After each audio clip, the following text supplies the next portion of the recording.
Olá, eu sou a Manu e hoje eu vim falar para vocês sobre a anamnese. A anamnese nada mais é que uma entrevista do profissional de saúde ao seu doente, ao paciente, né? Que tem a intenção de ser o ponto inicial do diagnóstico de uma doença ou uma resposta humana aos processos vitais, no caso do profissional de enfermagem. A anamnese, então, é uma investigação. E o que é necessário para começar essa anamnese? Bom, primeiro de tudo, nós precisamos de um ambiente tranquilo, um ambiente confortável, com uma boa iluminação, um ambiente arejado, né? E depois uma boa relação entre enfermeiro e paciente. Nesse momento, você tem que deixar o paciente confortável com sua presença ali. Se apresentar, né? Quem você é, o que você está pretendendo ter daquele paciente. Ter uma posição e uma postura de enfermeiro. Então, temos que direcionar a conversa, para essa conversa não sair do foco, né? Principal, que é o diagnóstico, para a gente ter um diagnóstico no final. E nós temos 3 tipos de conversa. Uma conversa ativa, que é onde o paciente participa da conversa. Uma passiva, onde o paciente tem a dificuldade de falar, não sabe muito bem o que está acontecendo, às vezes não quer falar muito. E uma mista, que é a junção destas duas, que é um paciente que participa, mas às vezes não sabe o que fala, ou como falar, como explicar. E quais seriam os elementos de uma anamnese? O primeiro elemento da anamnese é a identificação desse paciente, a idade dele, o nome dele, a raça dele, né? O estado civil, a naturalidade dele, a procedência, a profissão, a religião, saber os dados pessoais desse paciente. A queixa e a duração, o que levou esse paciente a procurar ajuda, né?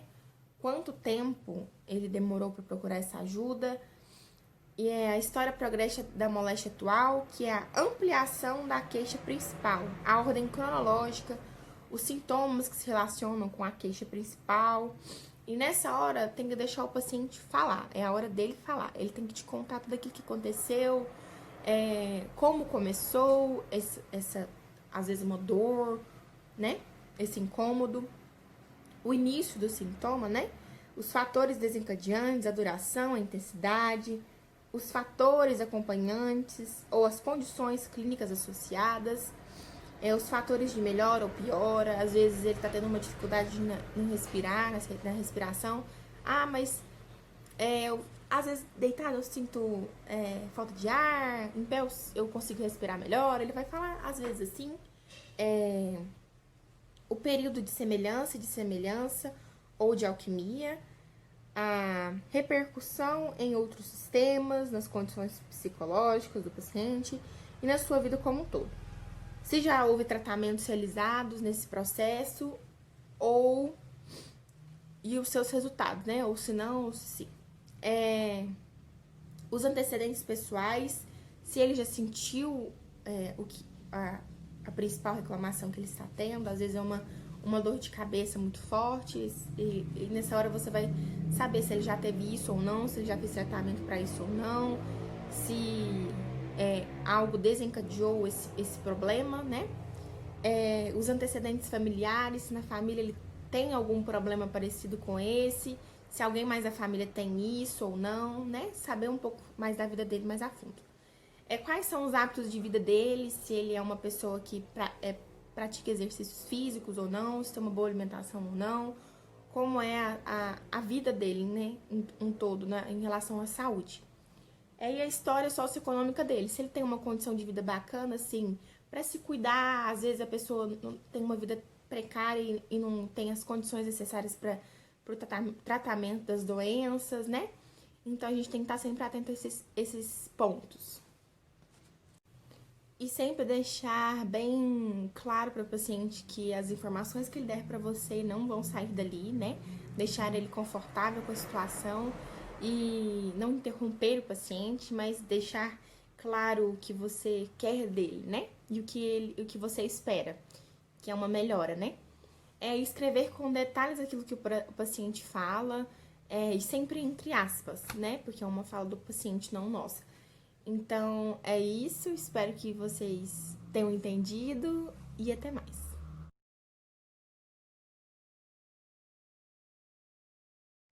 Bom, primeiramente nós vamos fazer a asepsia das mãos, lavagem com água e sabão. Depois vamos calçar as luvas e logo após já vamos começar o exame físico com a parte da inspeção.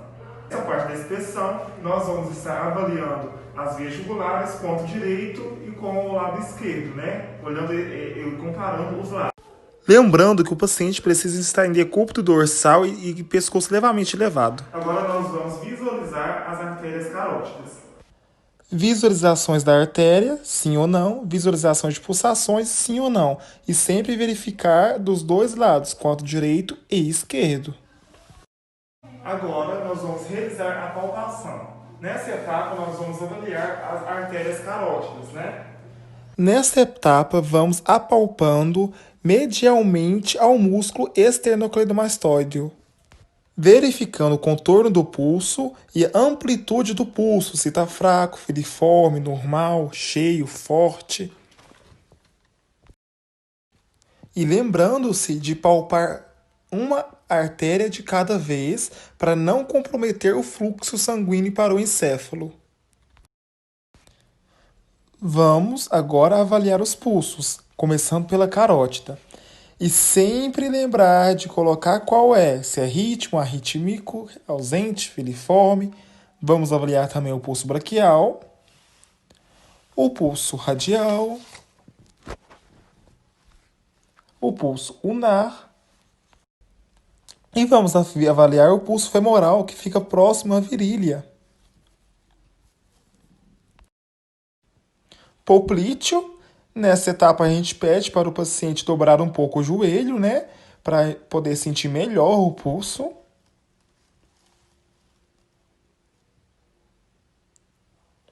E o pedial. Nessa ocasião o paciente está de tênis. A perfusão periférica. Vamos pressionar a extremidade, né, dos dedos, que aí vai parar de correr o fluxo sanguíneo. E aí quando eu soltar, tem que voltar à coloração normal entre 2 a 3 segundos. Nós vamos avaliar a frequência cardíaca. Vamos avaliar o pulso. Nessa etapa, a gente precisa de um relógio de ponteiros para que a gente possa contar 1 minuto, né?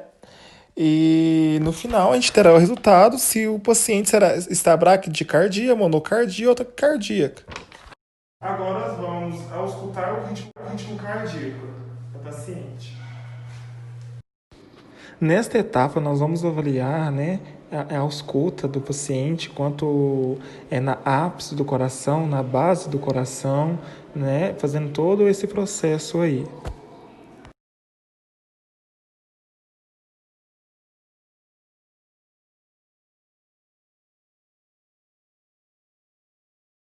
Agora nós vamos avaliar as bulhas cardíacas, né? Vamos fazer essa ausculta. Avaliando as bulhas, temos que identificar e avaliar se elas estão normais, se estão hiperfenoses, se estão hipofenoses. Verificar também se há presença de sopros, localização, se está presente ou não, o tempo, né, da sístole, da diástole, o tom, se está alto, médio, baixo. Na verdade, nós temos a bulha 1, que é a sístole, que é o fechamento da válvula mitral e a válvula tricúspide, e nós temos a B2, que é a diástole, né? Nós temos o fechamento da válvula aórtica e a válvula pulmonar.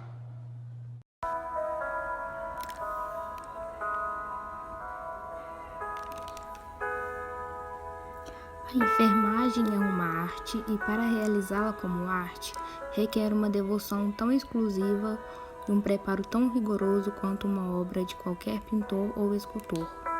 Pois o que é tratar uma tela morta ou o frio do mármore comparado ao tratar do corpo vivo em templo do Espírito Santo é uma das artes, pode-se dizer, a mais bela das artes.